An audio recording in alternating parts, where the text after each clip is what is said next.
Bagaimana kelanjutan Subaru setelah dilantik menjadi kesatria?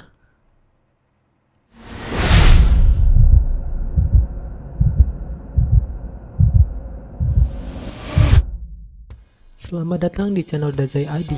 Pada video kali ini kita akan membahas kelanjutan anime ReZero berdasarkan web novelnya, yaitu ReZero Arc 5 Bab 1.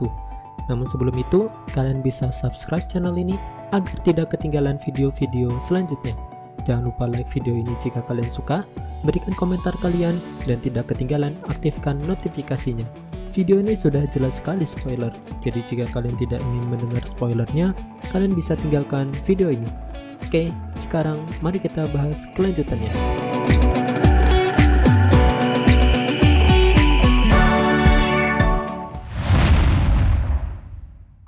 Bab 1 diawali dengan latihan Subaru setelah dilantik menjadi kesatria. Di sisi lain, Beatrix memberikan perhatiannya dengan menemui Subaru dan menemaninya selama ia latihan. Terdapat sesekali obrolan antara Subaru dan Beatrix ketika Subaru beristirahat sejenak. Sekedar informasi, Subaru berlatih di tangan yang telah dibuat oleh Garfield di hutan. Subaru berlatih layaknya ia menggunakan gerakan parkour ala-ala seperti yang terlihat di TV. Selesai latihan, Beatrix memberikan handuk yang ia persiapkan untuk Subaru. Keluar dari hutan, Subaru dan Beatrix saling bergandengan tangan. Subaru bertanya apa Beatrix menahan diri untuk tidak terlalu menguras mananya. Padahal Subaru hanya tidak ingin Beatrix menderita sehingga melakukannya seperti biasanya akan lebih baik. Beatrix hanya menjawab bahwa dia paling tidak saat ini cukup perhatian saat Subaru merasa kelelahan. Bicara tentang mekanisme mana pada diri Subaru, singkatnya dalam diri Subaru memproduksi mana walaupun sedikit.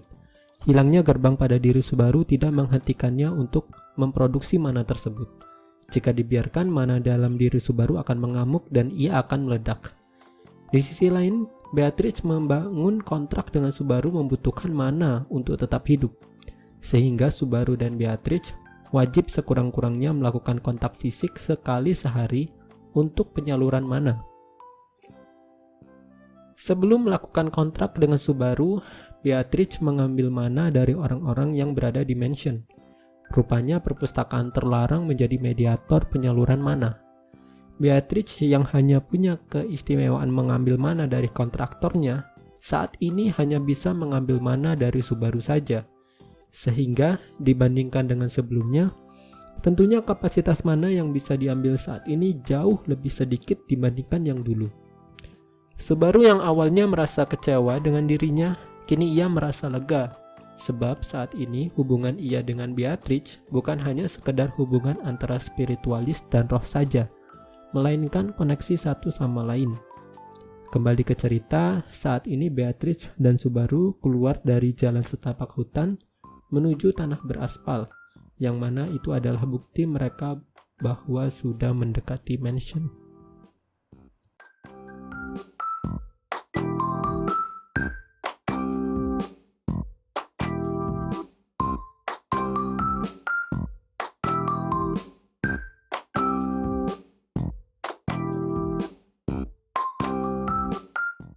Jalan tersebut seperti jalan yang berada di desa Arlam, namun lebih terpencil. Mereka melintasi kota Kostul yang terdekat. Mereka berdua mengobrol sepanjang perjalanan pulang ke mansion.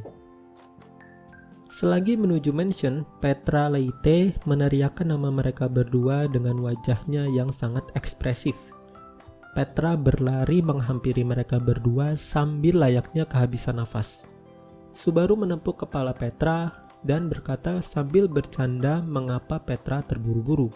Apakah Petra memberitahu bahwa ia akan memberikan kue atau semacamnya ke Subaru?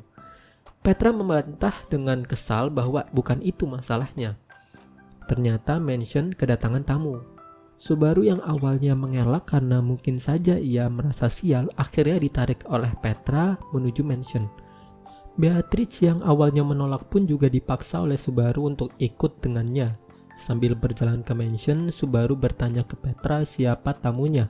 Petra menjawab ia tidak terlalu kenal, namun Petra memberikan ciri-cirinya. Mereka seperti seekor kucing. Mereka akhirnya tiba di mansion. Petra mendapati kereta asing di dekat istal.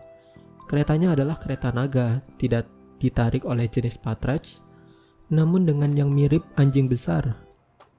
Subaru berpikir dan akhirnya tahu siapa yang ia maksudkan. Namun sebelum jawaban keluar dari mulut Subaru, tiba-tiba seseorang dengan suara ceria bernada tinggi datang ke Subaru yang pas baru saja Subaru membuka pintunya. Petra tersenyum masam dan Beatrice meremas tangan Subaru sedikit. Dia adalah Mimi. Akhirnya Subaru dan Mimi bertemu, sapa dan menanyakan kabarnya masing-masing. Sekedar info, Mimi merupakan wakil ketua perusahaan Iron Fang yang menyewa tentara bayaran manusia hewan dengan kecakapan bertarungnya yang diacungi jempol serta banyak kejutan lainnya. Ia juga pernah membantu Subaru dalam memerangi Paus Putih dan Betelgeuse. Namun, Iron Fang merupakan pasukan pribadi sekaligus lawan politik Emilia, yaitu Anastasia Hosin, sehingga otomatis mereka adalah musuh. Namun bagi Subaru, memusuhi Mimi rasanya akan terasa hambar. Lanjut ke cerita, Subaru melanjutkan memperkenalkan Petra dan Beatrice kepada Mimi. Sontak Mimi dan Beatrice adu perkataan. Mimi menarik Beatrice ke depan dan sepenuhnya menguasai suasana mereka.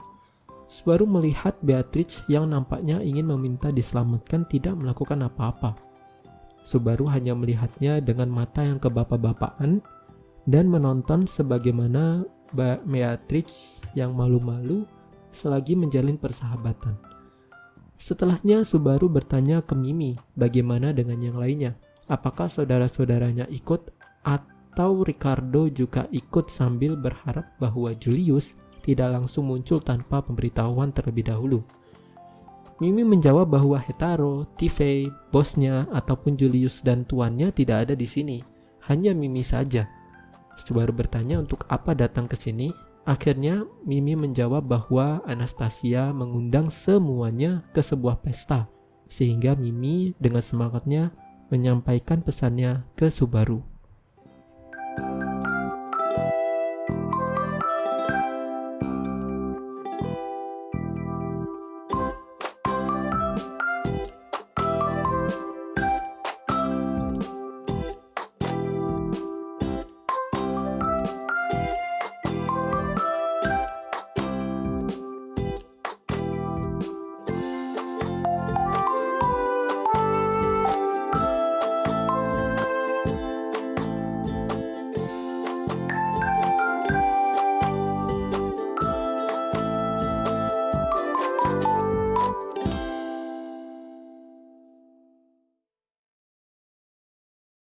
Oke, itulah tadi pembahasan kelanjutan anime ReZero berdasarkan web novelnya.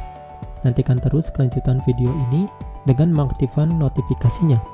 Kalian juga bisa memberikan dukungan lewat link yang telah diberikan di kolom deskripsi. Sampai jumpa di kesempatan berikutnya. Terima kasih.